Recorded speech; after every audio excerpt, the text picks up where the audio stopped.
So there's another side of me, because I've grown up just taking risks. I made a heavy metal band in 1982 in Australia, right? Is there any chance of it being... That's the year I was born. Yeah.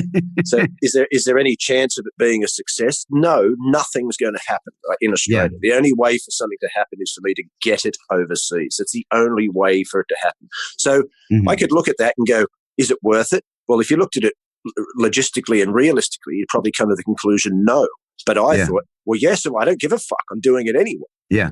Right? I'm doing it. I'm doing what I want to do, no matter if the circumstances dictate that it probably isn't going to happen. I'm still doing it. Yeah. Right. So when I came to England to do comedy, I had 500 Australian dollars and 2 phone numbers. I was 33 years of age, and I went, right, well, I'll go. The worst thing that can happen is I run out of money. I suck. I'm no good. I don't get any work. I have to borrow $1,000 and fly home.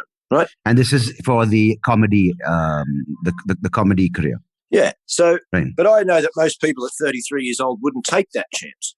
Yeah, absolutely. Right? So on one level, when some people go, yeah, but this and this and that, well, I'm like, I'm sorry, if you don't have the balls, if you've got the opportunity, and I know it's different if you're just a poor guy that lives in the middle of rural India and you're wondering why I can't have a fucking toilet. You know, there's different circumstances, you know. No, absolutely. You can't compare everyone's story in the same exactly. Narrative. Right. Yeah. So I'm just talking about, you know, people get, do you want a comedy career? No, I just never wanted a normal job. So I'll do anything to not have a normal job because I'm a creative guy. So it's got to be music or comedy or something, right? So I'll just take the chances, right?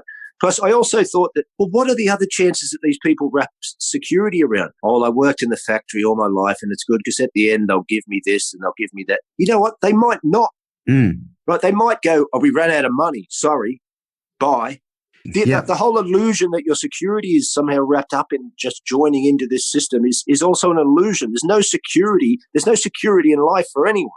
Well, that was completely exposed when the entire sort of the housing thing happened in America, right? People work for years, put all this money into their retirement plan, and boom, that's it. Some people who didn't give a shit about their money. Also, without even thinking about the system, say, ripping you off, there's no security. If you looked at life going, well, okay, a cyclone might come along and blow your entire existence or a apart, pandemic, right? or a pandemic, or your mother might get killed in a car accident and suddenly this happens. Right? Absolutely. You can save up your life. You can save up for your retirement, and next thing you could get run over. The likelihood, especially in a country which is so chaotic as India, is there's no guarantee.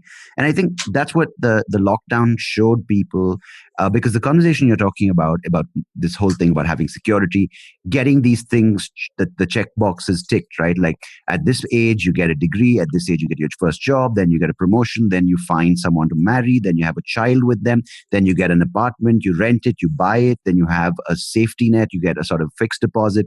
And next thing you know, you're 60 years old. You wake up with the blindfold taken off, and you're like, "What the hell?"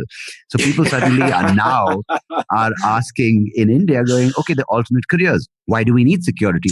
And the layers in India are so much more, I would say, different from what a person from outside sees, right? Because we do have a huge population that has the basics not met when it comes to education, when it comes to food, clothing, shelter, when it comes to housing, and whole issue. The whole migrant population, which was completely devastated during the early days of the lockdown. They were completely shunned. They were not taken care of. Then we have the entire sort of small town to big town migrant people who've come, who have an education, who have a job in IT. But then you have the affluent, then you have the really small elite.